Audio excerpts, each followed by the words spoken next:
2 days and 1 night lang sila sa Batangas, kaya sinulit na nila. Nung umaga, ayan, napunta sila sa tabing dagat at enjoy na enjoy ang baby ko. Nakatingin yan sa may dagat. At yung salbawida niya, hawak-hawak niya talaga. Ganyan na ganyan siya nung last kami nag-beach. Hawak niya yung salbawida niya, ayaw niyang pakawalan. Napakaganda ng view, kahit na wala ako dyan, masasabi ko napakaganda ng view. At napakalinis din ng dagat. Tuwa ang baby ko.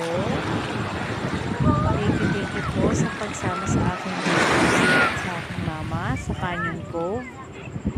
Na-enjoy po nila. Wala sila ng isang araw.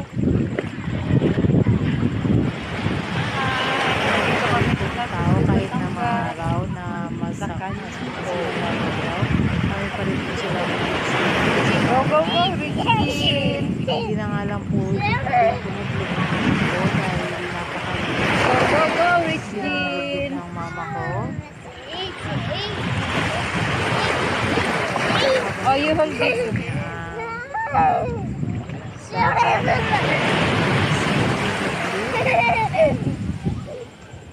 Malinis po yan.